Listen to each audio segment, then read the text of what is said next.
Mga classmates, have you ever noticed how we cheer for someone when they first rise to success, only to tear them down the moment they do something we do not like? We love a good underdog story, isn't it, mga classmates? But the moment that person challenges what we believe or makes us uncomfortable, we turn on them. Sounds familiar, mga classmates? Well, that's exactly what happened to Jesus in Matthew 21. He enters Jerusalem like a king, welcomed, celebrated, people shouting, "Hosanna!" But in just a few days, these same people will demand, "Crucify him!" What changed, mga classmates? Jesus did not fit their expectations. He called out corruption. He flipped tables. He did not play by their rules. And just like that, the same people who praised him rejected him. And mga classmates, isn't this the same thing we see today? We want leaders who fight for justice until their justice affects us. We want truth until it forces us to change. We claim faith, but do we really stand by Jesus when it is inconvenient? Are we like the crowd, cheering when Jesus benefits us, but turning away when he asks for real change? Are we like the religious leaders, holding onto our own beliefs so tightly that we refuse to see the truth? Or are we like the barren fig tree, appearing religious on the outside, but spiritually empty inside? Mga classmates, Matthew 21 is not just a story. It is a mirror reflecting the world we live in today. If Jesus walked into our lives right now, would we truly welcome him? Or would we, like the people of Jerusalem, turn away because he does not fit our expectations? Do you want to know more, mga classmates? If you do, then watch the entire video and join me on the Bible reading and reflections on Matthew 21. But before we get started, mga classmates, let's do our share of discipleship and help Pulot Aral to reach more people to join us every week for our Bible reading and reflection. So don't forget to click that like button, subscribe to Pulot Aral, hit that notification bell so you can be updated every time I upload for our Bible reading and reflections. Contents like this, mga classmates, don't get promoted by the YT algorithm. We live in a time where faith-based content is not just popular anymore, but most of the time restricted. Why? Because for some reason, it offends some people if you push your beliefs to them. But that's exactly why we need to keep sharing the videos of Pulot Aral, especially the Bible reading and reflection. Also, if you have not seen Matthew 16, go check it out, mga classmates, after this video. It is all about recognizing and confessing who Jesus really is. Something that's more important today than ever. Mga classmates, why are we doing this? Because we love our neighbors and we want them to be saved. And I know you do too. So don't just listen. Be a disciple to them by sharing the videos of Pulot Aral. If you have difficulty directly sharing scriptures to other people, and be part of this conversation. Mga classmates, feel free to comment below and share your thoughts on any or all the questions that will be posted before the end of this video for Matthew 21 in relation to our current life. This is Doc Jean. Welcome to Pulot Aral. Let's dive in.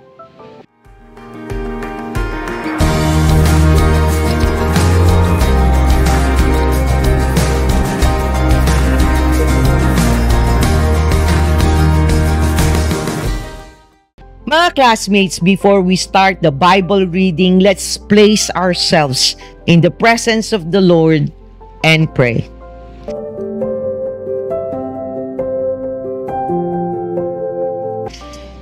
Dear Heavenly Father, we come to you to praise and glorify your name. May you grant us the grace to understand the truth of your words. Grant me the humility, O Lord, O God, to speak your words and provide meaningful messages that my classmates who are watching this video may be able to hear and reflect on your personalized messages to them through Matthew 21. Override my preparations, O Lord, O God, as I speak about the reflections for Matthew 21. Do not allow Satan to tempt us to use our Bible discussions for contention, division, and disbelief on your sovereignty and your ability to provide us, O Lord, O God, what we all need, and all we have to do is to surrender, obey, and have faith in you. May your words in Matthew 21, verse 43, as it states, "Therefore I tell you, the kingdom of God will be taken away from you and given to a people producing its fruits."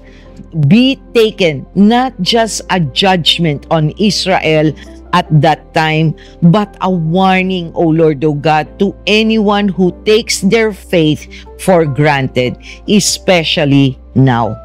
For your kingdom belongs to those who truly follow you, O Lord, O God, not just those who claim to. So enable us to be a good followers and be encouraged to meditate and spend more time with you, O Lord, O God, so we all can hear your personalized and individual messages to us. Let not religion, O Lord, O God, our own biases or personal assumptions based on our emotions and experiences, not based on scriptures, hinder us, O Lord, O God, from seeing and hearing your words of wisdom. Fill us with your Holy Spirit to resist the deception of the devil that may create division among us because of differences in interpretations. Through the power of faith in your words, O Lord, O God, unite us all in wanting to read more of your scriptures and learn how to use your armor to live according to your will as you want this channel to do. Let us be inspired and encouraged to build a personal relationship with you. Grant me, O Lord, O God, the humility to speak your words in reverence, and for my classmates to have the clarity and discernment of your words, not mine. as they watch and listen. May I humbly and faithfully fulfill your purpose in this video. May our reflection on Matthew 21 move us forward, O Lord, O God, to surrender to you. Desire more, discern well, do more, and delight in your will. All of this we ask through Christ our Lord. Amen. Mga classmates, let us now take out our Bible and read along with me. I will be reading on the ESV version of Matthew 21.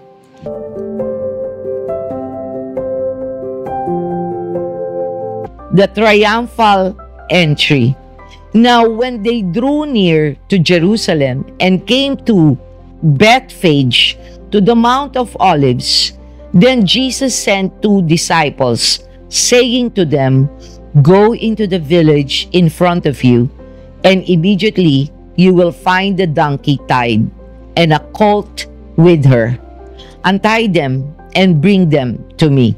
If anyone says anything to you, you shall say, 'The Lord needs them,' and he will send them at once."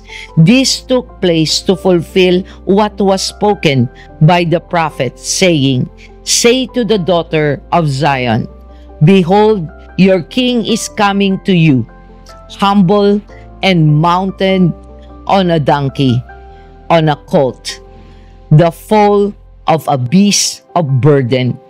The disciples went and did as Jesus had directed them. They brought the donkey and the colt and put on them their cloaks, and he sat on them. Most of the crowd spread their cloaks on the road, and others cut branches from the trees and spread them on the road. And the crowds that went before him and that followed him were shouting, "Hosanna to the Son of David! Blessed is he who comes in the name of the Lord! Hosanna in the highest." And when he entered Jerusalem, the whole city was stirred up, saying, "Who is this?" And the crowd said, "This is the prophet Jesus from Nazareth of Galilee." Jesus cleanses the temple. And Jesus entered the temple and drove out all who sold and bought in the temple. And he overturned the tables of the money changers and the seats of those who sold pigeons. He said to them, "It is written, 'My house shall be called a house of prayer,' but you make it a den of robbers." And the blind and the lame came to him in the temple, and he healed them. But when the chief priests and the scribes saw the wonderful things that he did, and the children crying out in the temple, "Hosanna to the Son of David," they were indignant. And they said to him, "Do you hear what these are saying?" And Jesus said to them, "Yes. Have you never read, 'Out of the mouth of infants and nursing babies you have prepared praise'?" And leaving them, he went out of the city to Bethany and lodged there. Jesus curses the fig tree. In the morning, as he was returning to the city, as he became hungry, and seeing a fig tree by the wayside, he went to it and found nothing on it, but only leaves. And he said to it, "May no fruit ever come from you again." And the fig tree withered at once. When the disciples saw it, they marveled, saying, "How did the fig tree wither at once?" And Jesus answered them, "Truly I say to you, if you have faith and do not doubt, you will not only do what has been done to the fig tree, but even if you say to this mountain, 'Be taken up and thrown into the sea,' it will happen. And whatever you ask in prayer, you will receive if you have faith." The authority of Jesus challenge. And when he entered the temple, the chief priest and the elders of the people came up to him as he was teaching and said, "By what authority are you doing these things? And who gave you this authority?" Jesus answered them, "I also will ask you one question, and if you tell me the answer, then I also will tell you by what authority I do these things. The baptism of John, from where did it come from? From heaven or from man?" And they discuss it among themselves, saying, "If we say from heaven, he will say to us, 'Why then did you not believe him?' But if we say from man, we are afraid of the crowd, for they all hold that John was a prophet." So they answered Jesus, "We do not know." And he said to them, "Neither will I tell you by what authority I do these things." The parable of the two sons. What do you think? A man had two sons, and he went to the first and said, "Son, go and work in the vineyard today." And he answered, "I will not." But afterward, he changed his mind and went. And he went to the other son and said the same. And he answered, "I go, sir," but did not go. Which of the two did the will of his father? They said, "The first." Jesus said to them, "Truly, I say to you, the tax collectors and the prostitutes go into the kingdom of God before you. For John came to you in the way of righteousness, and you did not believe him. But the tax collectors and the prostitutes believed him. And even when you saw it, you did not afterward change your minds and believe him." The parable of the tenants. Here another parable. There was a master of a house who planted a vineyard and put a fence around it, and dug a winepress in it, and built a tower, and leased it to the tenants, and went into another country. When the season of fruit drew near, he sent his servants to the tenants to get his fruit. And the tenants took his servants and beat one, killed another, and stoned another. Again he sent other servants, more than the first, and they did the same to them. Finally he sent his son to them, saying, "They will respect my son." But when the tenants saw the son, they said to themselves, "This is the heir. Come, let us kill him and have his inheritance." And they took him and threw him out of the vineyard and killed him. When therefore the owner of the vineyard comes, what will he do to those tenants?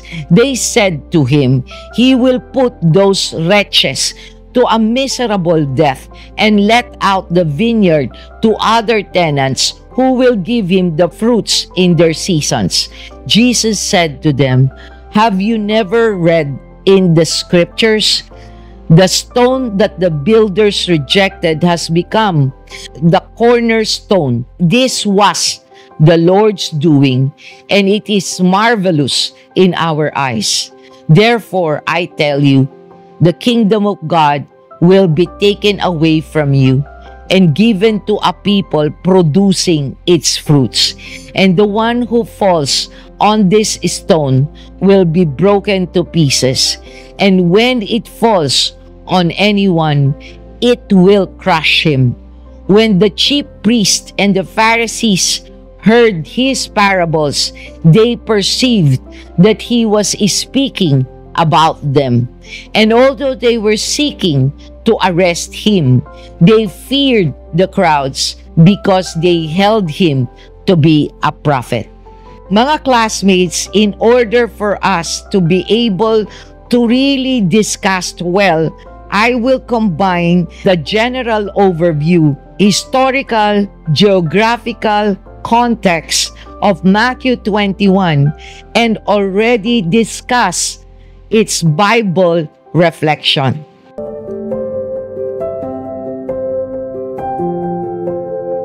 Mga classmates, let us now deeply discuss further the Bible lessons and reflections of Matthew 21. Number 1, the triumphal entry, Matthew 21 verses 1 to 11. Mga classmates, picture this. It is the week of Passover, the most important festival of the Jewish people, as I've mentioned earlier in the overview and context. The city of Jerusalem is packed. Imagine, mga classmates, the Holy Week in the Philippines when people flock to churches and participate in traditions. The atmosphere is buzzing, not just with religious devotion, but with political tension. The Romans are on high alert, expecting possible uprising. The Jewish people are hoping, praying for a Messiah, a leader who will free them from Roman rule. And then a rumor spreads through the crowd. He's coming, the prophet from Galilee, the one who heals the sick, gives sight to the blind, and even raises the dead. Could he be the Messiah? Now, if you were expecting the King of Israel, how would you imagine his arrival? Maybe on a mighty war horse with an army behind him, ready to overthrow Rome. That's what many hoped for. But instead, here comes Jesus riding on a donkey. A donkey, mga classmates, not a stallion, not a golden chariot, a simple, humble donkey. Why?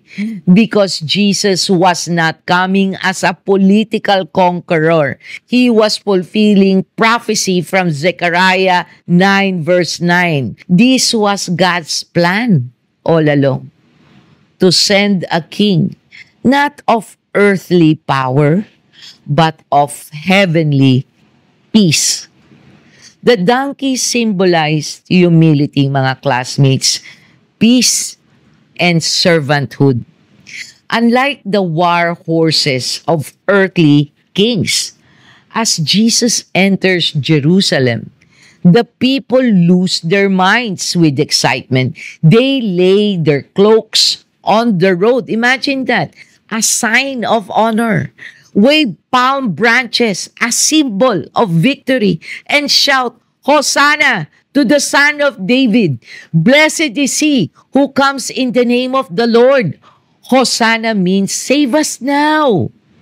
They were crying out, believing Jesus was the one who would finally deliver them from the Roman rule.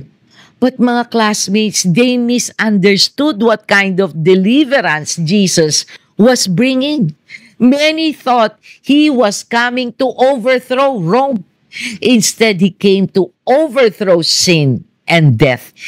Isn't this so relatable now more than ever, mga classmates? Mga classmates, how many times have we prayed for God's help? But when the answer arrives, it is not what we expected. We ask for blessings, but instead we get hard lessons. We ask for success, but instead we go through failures that teach us humility. We ask for love, but instead we learn self-growth first.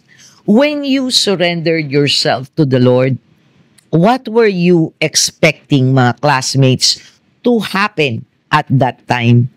If you have not surrendered to Him yet, what is your expectations to happen to you or to your current concern or problem?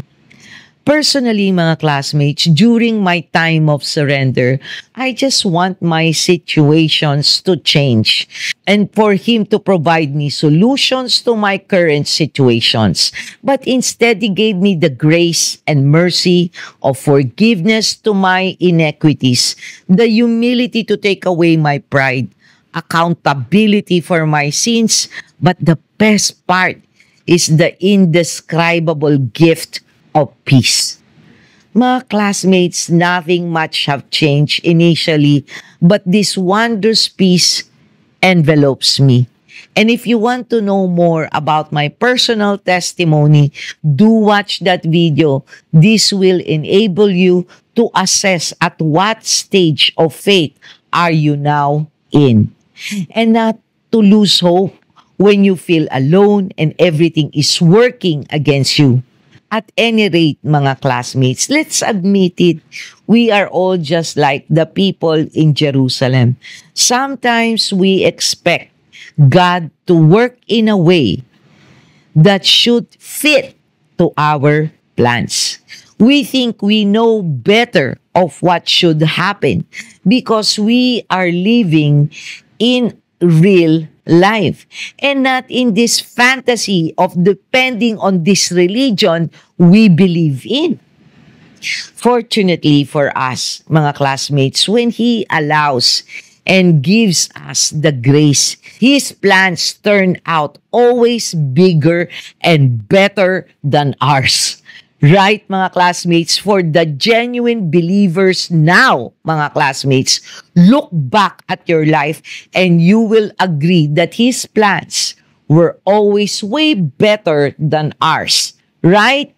We just did not feel that way when we're waiting for Him to answer our prayers most of the time. Right, mga classmates? Now, mga classmates, we just talk about what we expect of Him. But how about what He expects of us as His followers? Let's look at Matthew 21, verse 3. If anyone says anything to you, you shall say, the Lord needs them, and He will send them at once. Matthew 21, verse 3. Mga classmates, imagine this scene. Jesus tells His disciples to borrow a donkey for Him. He doesn't buy it, He doesn't steal it. He just tells them, the Lord needs it. And guess what? The owner lets them take it without question. Now, what if God needed something from you, mga classmates? For example, your time, your talents, your money, your forgiveness. Would you willingly give it? Or would you hesitate thinking, but I work hard for this? Or what about my plans? Or it is not my fault. Why will I be the one to ask forgiveness? Mga classmates, have you heard about Ragsak sa Pilipinas? It is a movement that encourages people to give second-hand shoes to those in need because the Lord needs it. The idea came when a teacher noticed that many students in rural areas walk barefoot for kilometers just to attend school. Instead of waiting for big organization, they started collecting shoes from people willing to donate what they weren't using. The movement spread nationwide, and now thousands of kids have proper footwear. All because some people said, the Lord needs it. Mga classmates, what's something in your life that God might be asking you to give? Maybe it is your time to help others, your resources to support a mission, or even your platform to speak truth and kindness. Are you ready to surrender to Him? Jesus' triumphal entry was not about showing off. It was about fulfilling God's plan, even if people did not fully understand it. The donkey's owner did not question why Jesus needed it. He simply let go. Maybe God is asking you the same thing today. Will you trust Him even when things don't make sense? Will you surrender what He asked of you? Will you follow Him even if the path looks different from what you imagine. Mga classmates, the King is coming, not just into Jerusalem, but into our lives. The question is, are we ready to welcome Him? Number 2, Jesus cleanses the temple. Matthew 21 verses 12 to 17. The scene inside the temple, mga classmates, was not what you'd expect from a place of worship. Instead of quiet prayers and sincere devotion, there was noise everywhere. People shouting prices, animals bleating, coins clinking. The outer courts had become a marketplace, and not just any marketplace, mga classmates, but one full of exploitation and greed. Merchants were overcharging worshippers for sacrificial animals, and money changers were manipulating exchange rates to their advantage. What was supposed to be a sacred place for people to connect with God had turned into a corrupt business venture. It probably looks like the location of Batang Quiapo or outside the Baclaran area. Correct, mga classmates? Then, mga classmates, Jesus walked in. Imagine the intensity in his eyes as he took in the scene. Without hesitation, he started flipping tables, sending coins flying across the floor. He drove out the merchants, knocking over their stalls. His voice rang out above the chaos. He said to them, "It is written, my house shall be called a house of prayer, but you make it a den of robbers." Matthew 21 verse 13. Can you picture, mga classmates, the stunned silence that followed? The crowd, the merchants, and especially the religious leaders did not know how to react. This was not the gentle Jesus they expected. This was Jesus taking a stand.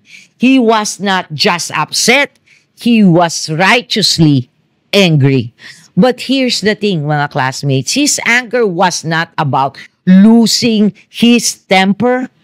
Let's not interpret it like the anger we humans feel.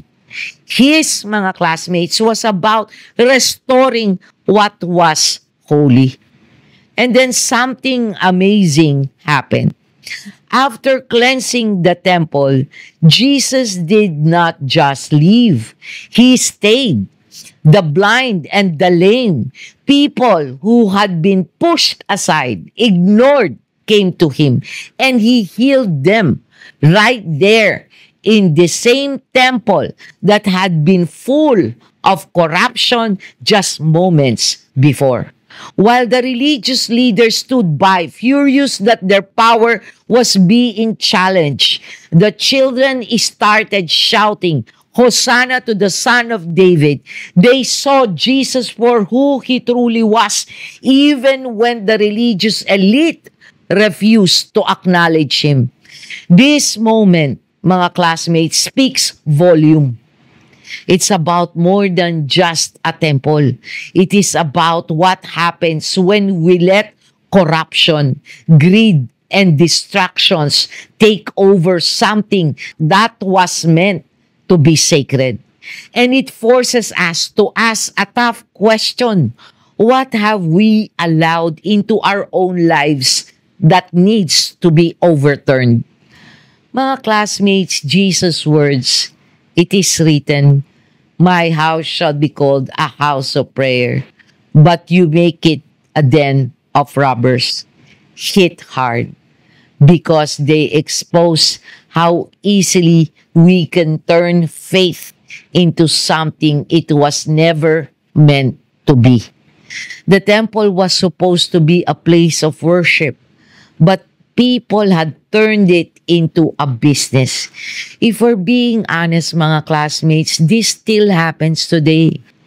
Churches and religious institutions sometimes become more about money, influence, and power than about God. Some pastors live in multi-million dollar mansions while their congregations struggle to pay rent. There are Christian influencers who use the gospel as a marketing tool, selling books and conferences without truly living out the message. A real-life example, the recent scandals surrounding mega churches that have been accused of financial mismanagement and exploitation. Some pastors have been found guilty of using tithes and donation for luxury lifestyles, all while preaching generosity and sacrifice to their congregation. Just like the temple in Jesus' time, mga classmates, what was meant to be a place of spiritual connection was being polluted by greed. But this is not just about church leaders. It is about us too, mga classmates. We need to ask ourselves, have we turned our relationship with God into something transactional, mga classmates? Do we only pray when we need something? Do we see faith as just another aspect of our life rather than the foundation of it? Have we allowed distraction, self-interest, or even hypocrisy to creep into our spiritual lives? Jesus' response in the temple was clear. He will not tolerate anything that gets in the way of true worship. That's why this passage is not just a historical moment, mga classmates. It's a wake-up call for all of us, mga classmates. If I am being real, this passage makes me reflect on my own life. How many times have I let distractions, ambitions, or even my own fears get in the way of fully surrendering to God? There have been times when I was so focused on achieving goals and chasing success that I put my relationship with Him on the back burner. And I know I'm not alone in this. We live in a world that glorifies hustle culture, where the more you work, the more you achieve, the more valuable you are. But Jesus reminds us that none of that matters if we're losing sight of what's truly important. When Jesus overturned those tables, He was making a statement. Clear out the distractions. Make room for me. And that's what I need to do too, mga classmates. Maybe you do as well. So, mga classmates, let's ask ourselves, what tables need to be overturned in our lives? What distractions, habits, or priorities are keeping us from truly making a space for God? Because the truth is, Jesus is not just cleansing the temple in Jerusalem. He's calling us to cleanse our hearts today. And the question is, are we willing to let Him? Number 3, Jesus curses the fig tree. Matthew 21 verses 18 to 22. It was early in the morning, and Jesus was walking back into the city with His disciples. He was hungry. That's such a simple human thing to say, right? Jesus, the Son of God, felt hunger just like we do. Remember, He's 100% man and 100% divine. And then He saw it, a fig tree by the road, full of leaves, standing there as if it had something to offer. But when He walked closer, there was nothing. No fruit, just empty branches, pretending to be full of life. Then something unexpected happened. Jesus spoke to the tree.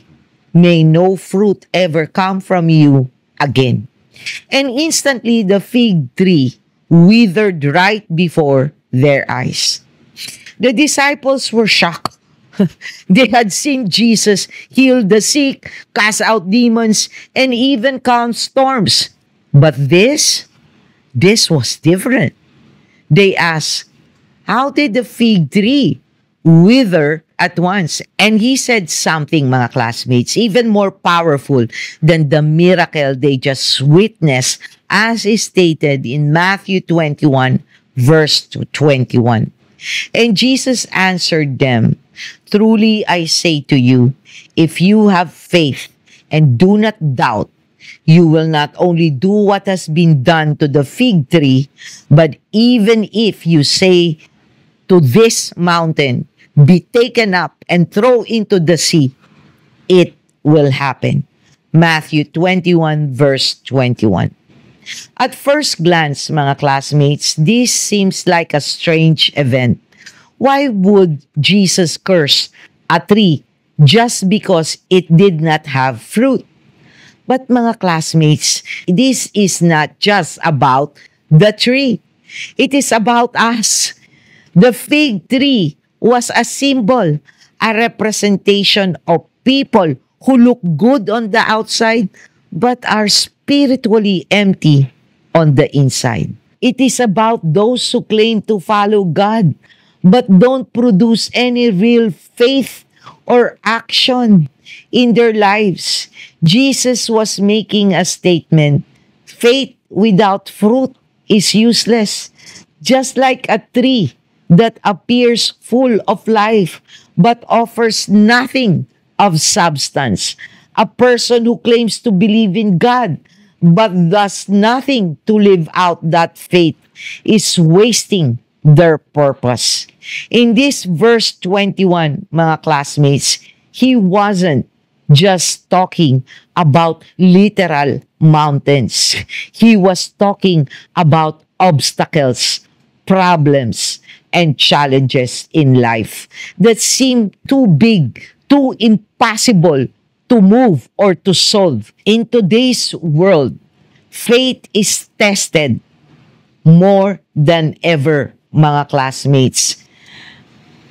Many of us struggle with financial burdens, health problems, family conflicts, or personal failures. And sometimes, the mountain in front of us looks too massive to overcome. It is easy to believe that nothing can change. But Jesus tells us otherwise, mga classmates. Faith is not about wishful thinking. It is about trusting in God's power beyond what we can see. It is about speaking to the mountains in our lives, not with fear or doubt, but with confidence that God can and will move them.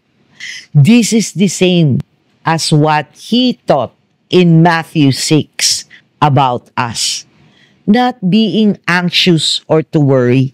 And if you have not watched that Bible reading, please do so, mga classmates. This is one of the best chapters in the Gospel of Matthew, in my humble opinion. A current and heartbreaking example, mga classmates, of this passage is the ongoing Israel-Gaza war. People in both nations are facing what seems like an immovable mountain of destruction, loss, and division. Families have been torn apart, home destroyed, and countless lives lost. The world looks on in despair, wondering if peace will ever come. Yet in the midst of war, there are those who hold on to faith. There are Christians, Muslims, and Jews who refuse to give up on hope. Some humanitarian workers, despite the danger, choose to stay and serve, bringing aid, comfort, and prayers to those in need. There are families who have lost everything, yet still find the strength to pray and believe in a future of peace. In fact, I know someone who is dear to me died in this war. She sacrificed her life to save someone. I shared this in Matthew 17.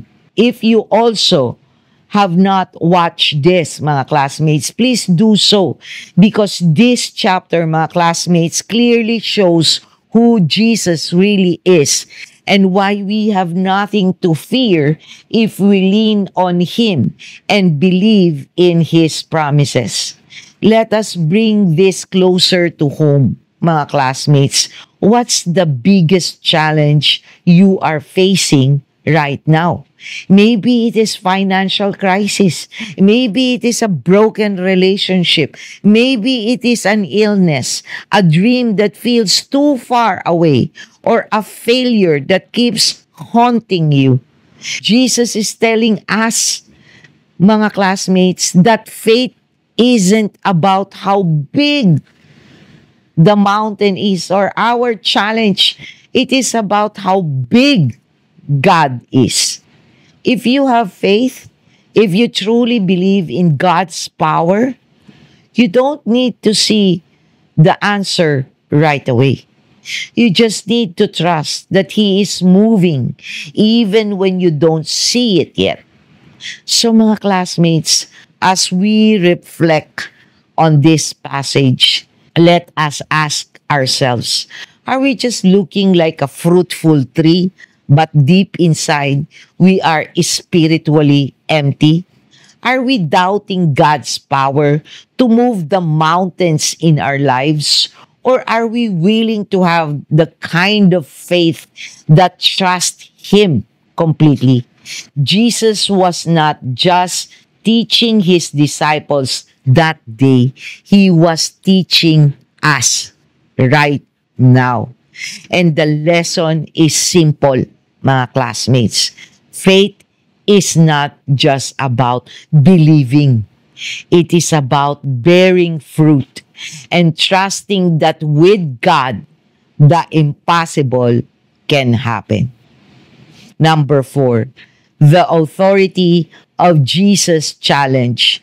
Matthew 21, verses 23 to 27. Jesus had just made a powerful statement the day before, flipping tables in the temple, calling out the corruption of those who turned God's house into a marketplace. And now, as He returned to teach, the religious leaders were waiting for Him. They were not there to listen or learn. They were there to challenge Him, to trap Him in His own words. By what authority are you doing these things? And who gave you this authority? They demanded. It wasn't an honest question. They weren't actually curious about Jesus' authority.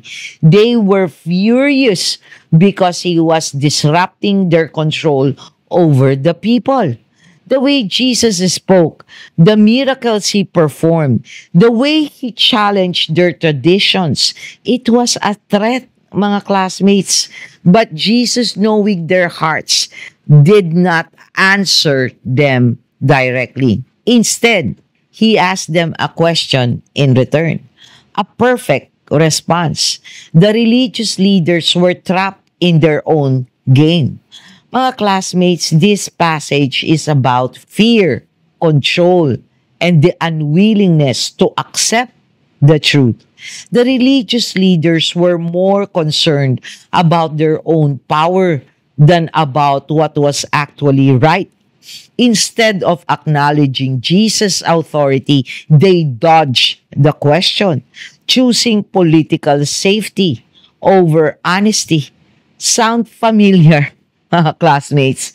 It should, because we see this all the time today, mga classmates, right? How often do leaders our politician, whether in government, business, or even religious institutions, avoid answering direct questions because the truth would cost them their power. How often do we ourselves hesitate to speak the truth because we are afraid of what people will think or what we might lose? Jesus was not afraid to challenge the authorities. He was not afraid of the consequences. But the Pharisees, they could not even take a stand because they were too worried about public opinion. As in Matthew 21, verse 27 states, "So they answered Jesus, 'We do not know.' And he said to them, 'Neither will I tell you by what authority I do these things.'" Matthew 21, verse 27. That's what the religious leaders said. Not because they did not actually know, but because they were too scared to admit what they did know. Think about that for a second, mga classmates. How many times have we done the same thing? How many times have we avoided speaking the truth because we did not want to deal with the consequences? How many times have we remained silent when we should have taken a stand? This happens in all areas of life, mga classmates. Maybe in a workplace where corruption is happening, and instead of reporting it, people stay quiet because they don't want to lose their jobs. Maybe in families where difficult conversations need to happen, but people avoid them because it is easier to keep the peace. Or maybe in our faith, when we feel called to stand for what is right, but we back down because we don't want to be judged. One of the biggest stories right now is the ongoing corruption scandals involving political leaders around the world. In many cases, there are clear signs of wrongdoing: money laundering, abuse of power, manipulation of laws. But when questioned, leaders often dodge the truth the same way the Pharisees did. They either avoid answering completely or give vague, non-committal responses. Why? Because admitting the truth would cost them everything: their power, their influence, their position. So instead they say, "We do not know." Or worse, they twist the truth into something that benefits them. It is frustrating to see, isn't it, mga classmates? When those in power refuse to be honest, the people suffer. Justice is delayed, and what is worse is that this behavior trickles down to society. When we see leaders avoiding the truth, it sends the message that lying or avoiding hard conversations is acceptable as long as it keeps you in a comfortable position. So mga classmates, what can we learn from this? First, truth matters. If we claim to follow Christ, we cannot be like the Pharisees who dodged the truth to protect themselves. We have to be willing to take a stand even when it is uncomfortable. Second, we need to recognize real authority. The Pharisees were so blinded by their desire to control that they refused to see who Jesus really was. But true authority doesn't come from status or power, mga classmates. It comes from God. And third, we need to stop fearing people more than we fear God. The Pharisees were scared of losing face in front of the crowd. But in the end, Their fear of people cost them the truth. How many of us are guilty of the same thing? How often do we let our fear of what others think stops us from standing up for what is right? Mga classmates, the lesson here is simple but challenging. If you know the truth, have the courage to stand by it, even if it is risky, even if it is unpopular, because avoiding the truth won't protect you. It only keeps you trapped. And Jesus showed us that real power comes not from dodging the truth, but from standing in it. Number 5, the parable of the two sons, Matthew 21 verses 28 to 32.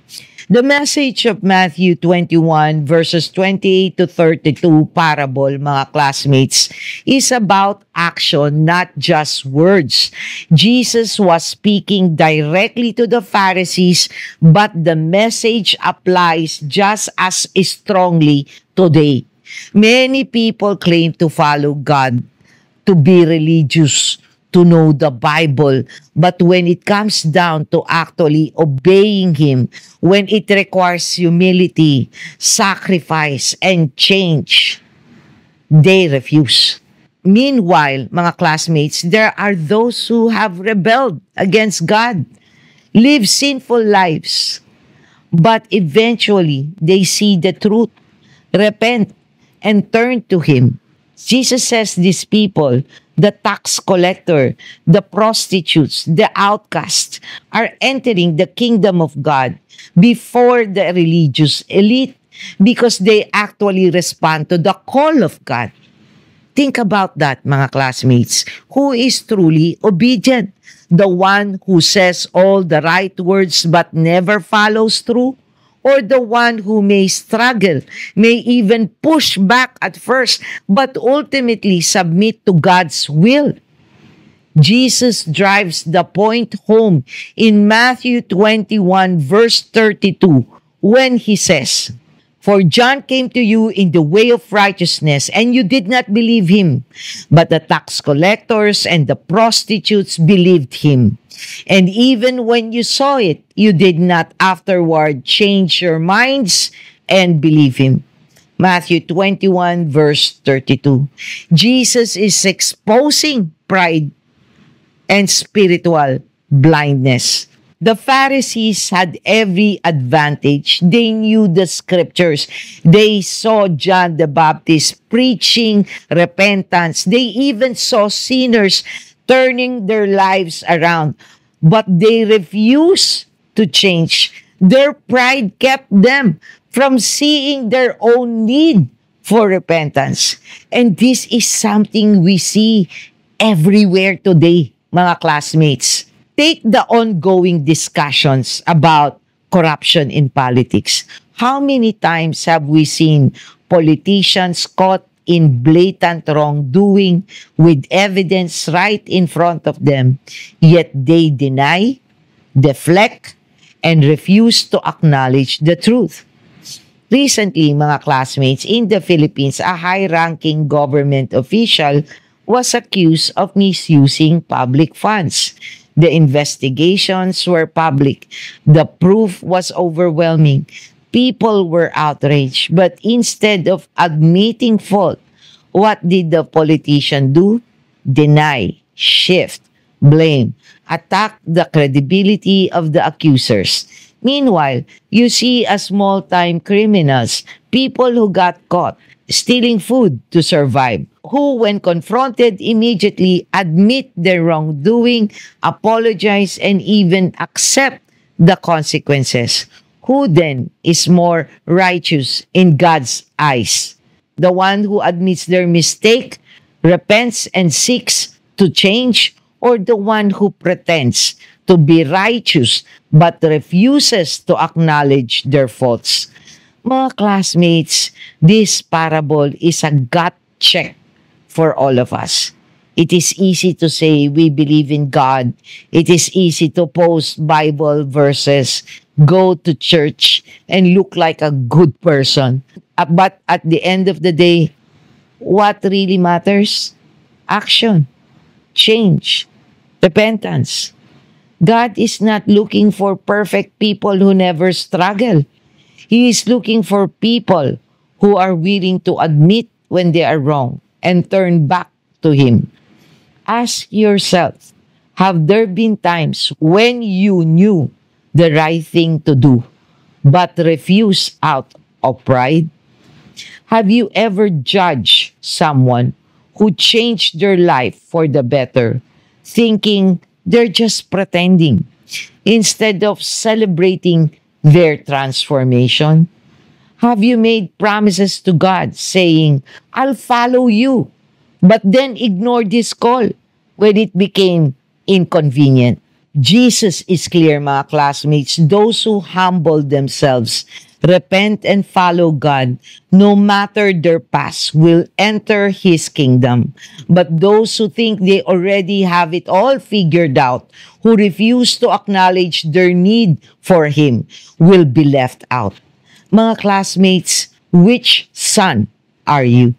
The one who says the right thing but does not act, or the one who struggles at first but ultimately obeys? The choice is yours. Number 6, the parable of the tenants. Matthew 21 verses 33 to 46. Jesus never shied away from telling hard truths. And in Matthew 21 verses 33 to 46, He delivers a parable that directly exposes the hypocrisy and rebellion of the religious leaders. He tells the story of a landowner who planted a vineyard he carefully tended, surrounded with protection, and entrusted to tenants. When harvest time came, he sent his servants to collect what was rightfully his. But instead of honoring the agreement, the tenants beat, killed, and stoned the servants. The landowner, still patient, sends more servants, and they receive the same fate. Finally, he sent his own son, thinking they would respect him. But instead of honoring the son, they kill him, thinking they could take the vineyard for themselves. Then Jesus asked a piercing question: what will the owner of the vineyard do to those tenants when he comes? The answer is clear.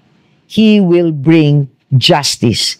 He will take back what is his and give it to others who will honor him.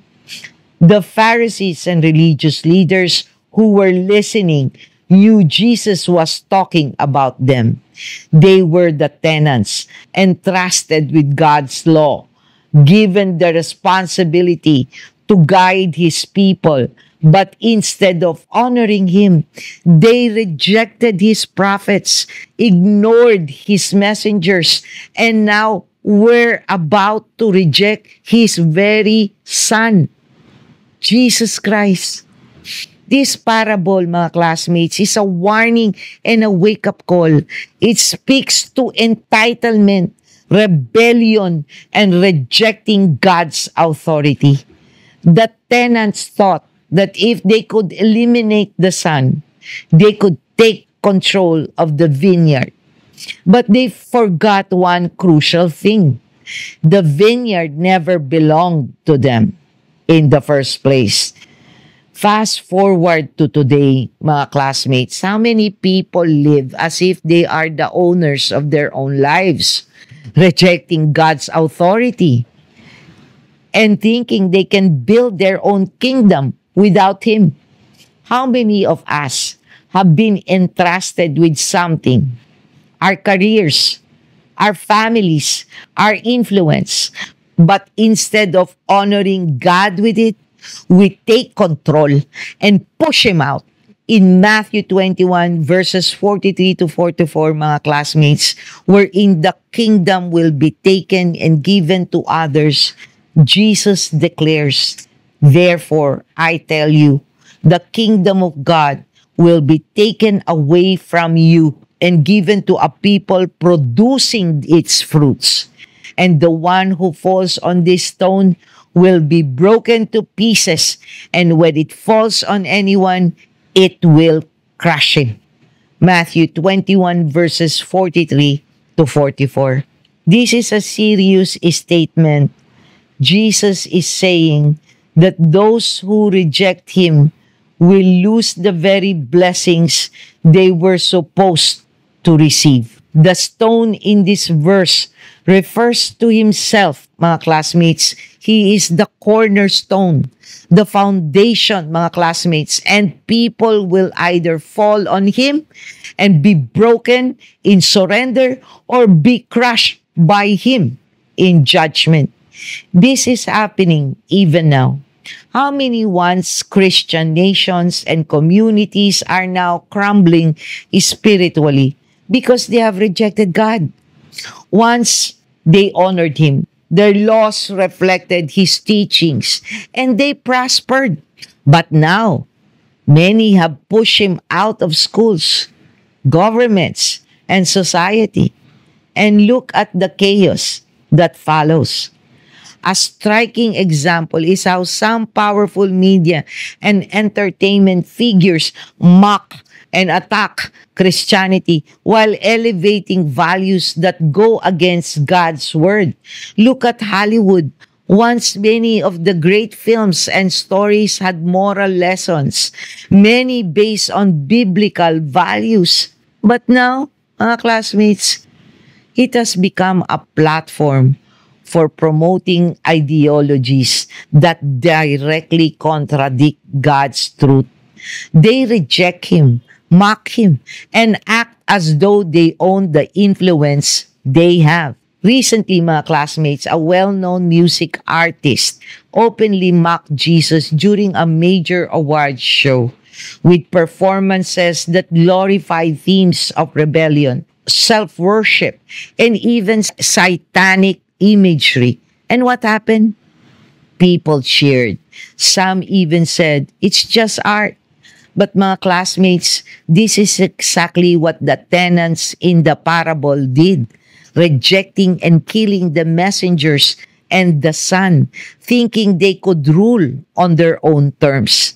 But God will not be mocked, mga classmates. The same entertainment industry that once flourished is now struggling. Box office sales are failing. Once popular artists are being exposed for scandals, and people are turning away from mainstream media in search of something real and true. The vineyard is being taken from them and given to others. Mga classmates, this parable is not just about religious leaders or nation. It is about us. We have all been given a vineyard, our lives, our families, our gifts, our opportunities. The question is, are we honoring God with what He has entrusted to us? Or are we acting like the rebellious tenants, taking the blessings but rejecting the giver? Are we building our lives on the cornerstone, Jesus Christ, or are we trying to push Him out? This parable is a call to self-reflection, mga classmates. Jesus is the rightful owner of our lives. If we refuse to acknowledge Him, we risk losing what we think we own. But if we surrender, acknowledge Him as Lord, and bear fruits in our lives, then we remain in His kingdom. Mga classmates, God is patient, but He is also just. And this is very reflective in Matthew 13. And if you have not watched that, mga classmates, please do so. He sends messengers. He calls us again and again. But if we keep rejecting Him, a time will come when the opportunity will be given to someone else. Let's not wait until it is too late, mga classmates. Mga classmates, we will now deal with our featured Bible verse for Matthew 21.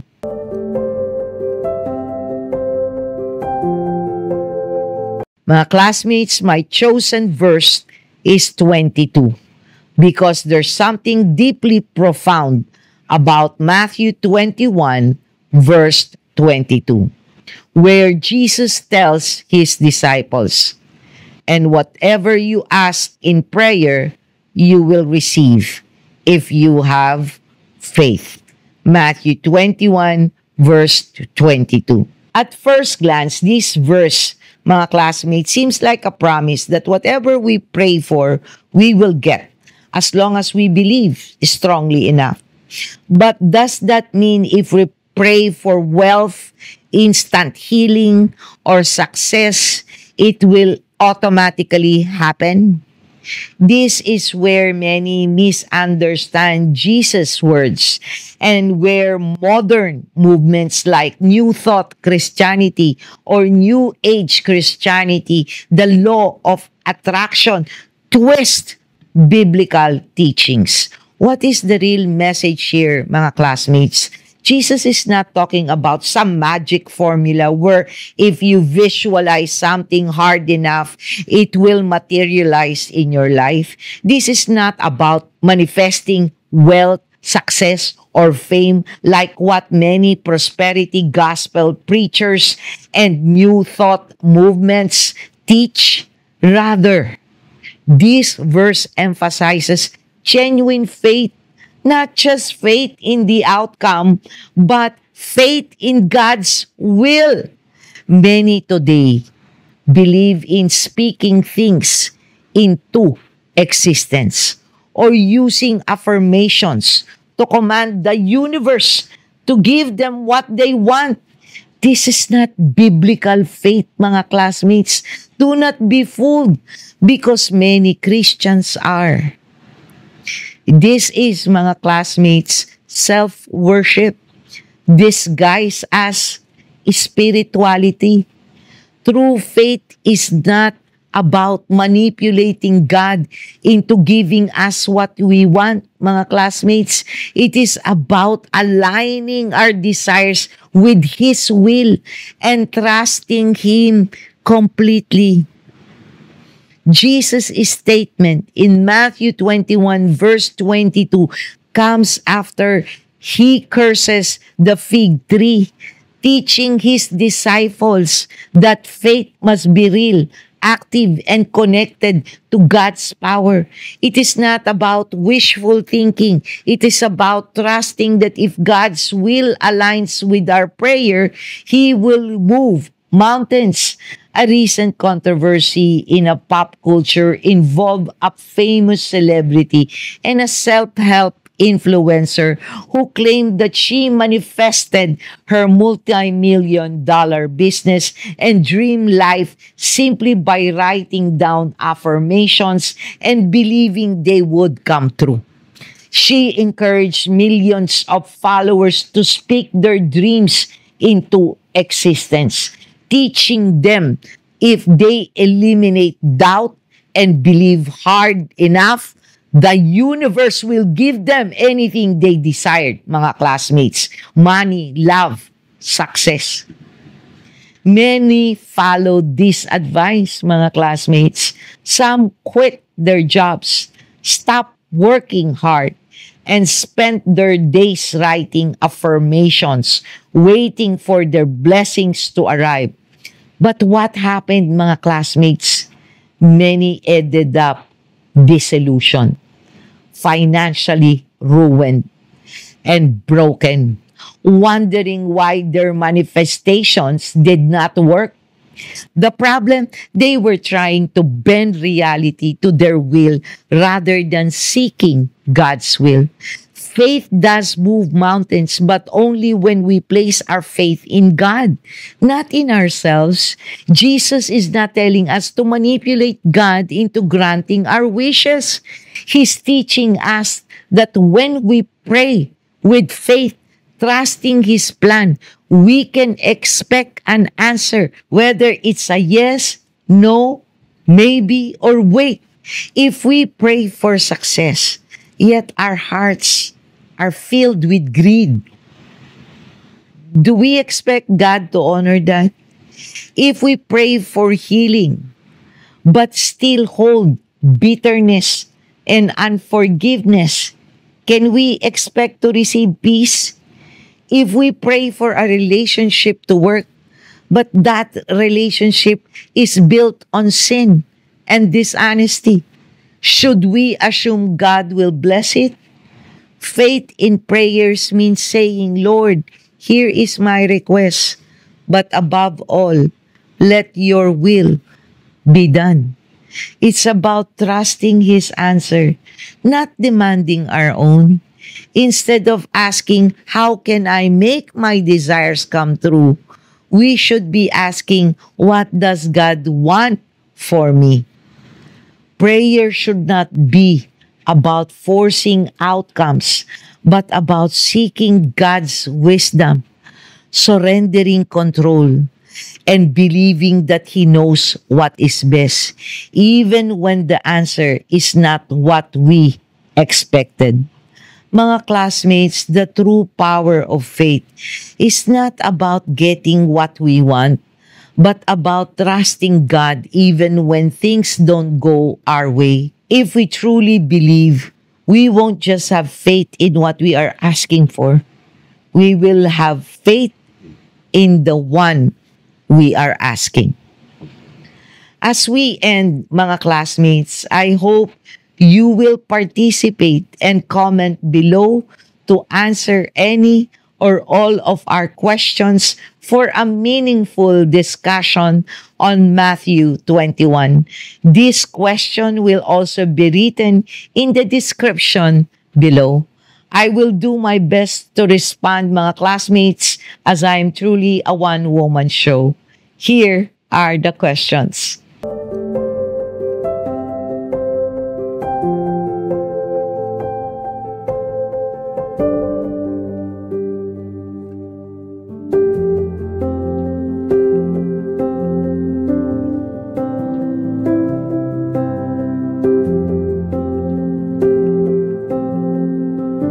Mga classmates, while you're figuring out your comments to any or all of the questions, I will sincerely appreciate it if you don't forget to click that like button, subscribe to Pulot Aral, smash that notification bell so that every time I upload a video, you will be notified. Or in the future, mga classmates, we can go on live and get to know each other better as we discuss the love God has for us.